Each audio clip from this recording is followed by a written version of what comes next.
Oui, merci Monsieur le Président, chers collègues. La décision gouvernementale visant à la fermeture des remontées mécaniques en mars 2020 et durant toute la saison 2021 a provoqué un choc pour tous les professionnels de la montagne et les habitants des stations et villages de montagne. Alors si d'autres pays européens comme la Suisse ou l'Autriche ont fait confiance au domaine skiable pour s'adapter et pour maintenir l'ouverture des remontées mécaniques sans pour autant provoquer une hausse du taux d'incidence, eh bien, le gouvernement s'est entêté à imposer une saison noire, précipitant donc tous les acteurs à la ruine économique et sociale.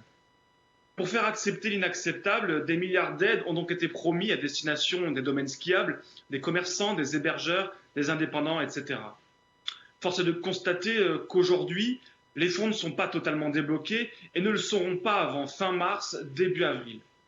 Monsieur le Président, les liens privilégiés que vous entretenez avec la République en marche n'ont ni permis la réouverture des stations en décembre, pas plus qu'en février, ni le déblocage rapide des aides permises par l'État.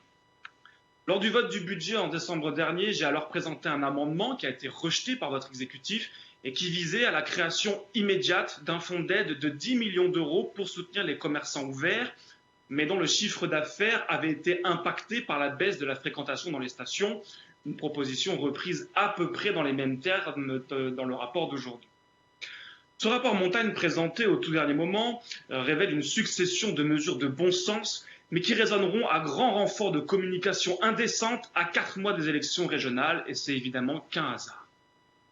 Ces dernières semaines, l'intégralité des professionnels de la montagne que j'ai rencontrés, que ce soit à la Toussuire, à Villard-de-Lans, à la Clusaz ou à Champs-Rousse, tous ne demandent qu'à travailler pour investir et non pas emprunter pour travailler.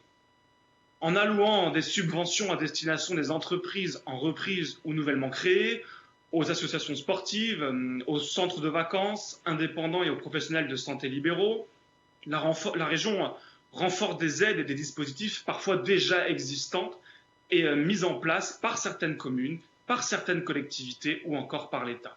Il serait donc indécent de manipuler l'opinion en voulant faire croire que les associations, les clubs de ski ne bénéficient pas du soutien de leur commune ou communauté de communes et que les professionnels de santé libéraux ne bénéficient pas des aides de l'État. Dans un autre domaine, les viticulteurs de Savoie et de Haute-Savoie bénéficieront du soutien financier de la région après avoir apporté la preuve d'une baisse sensible du chiffre d'affaires impacté à la suite de la baisse des ventes en station. Et on ignore à l'heure actuelle que signifie pour vous une baisse sensible du chiffre d'affaires. Alors si ces viticulteurs bénéficieront du soutien financier de la région, on peut s'étonner que ce choix exclue notamment les producteurs de fromage ou les apiculteurs qui souffrent aussi d'une baisse de leur vente de fromage ou de miel compte tenu là aussi de la baisse de fréquentation dans les stations. Et ces savoir-faire, ce patrimoine gastronomique, la production locale, ils ne peuvent pas être les grands oubliés de ce plan de relance. Sur l'ensemble de ce volet financier, la région proposera uniquement des aides qui se cumuleront parfois, pas uniquement, à celles de l'État. Alors tant mieux pour les acteurs de la montagne, tant mieux pour les emplois et tant mieux pour la reprise économique. Le troisième volet de ce plan de relance, axé cette fois sur l'environnement, reprend finalement en partie une nouvelle fois les éléments de langage de l'extrême gauche. L'objectif régional doit être de concilier la pratique de ski l'hiver, tout en accompagnant évidemment les stations dans leur évolution vers un tourisme toute activité. La fermeture des remontées mécaniques a fait apparaître des pratiques choquantes à la hauteur de cette décision gouvernementale. Et là, je fais référence, bien entendu, aux voitures et aux navettes de bus qui ont pu remplacer un télésiège à Courchevel. Si la France doit combler son retard, notamment en matière d'hydrogène, notre région doit enfin massivement investir dans cette filière. Les dameuses sont l'une des réponses, tout comme le train à hydrogène. Ce plan de relance manque finalement d'ambition en matière de rénovation thermique en station.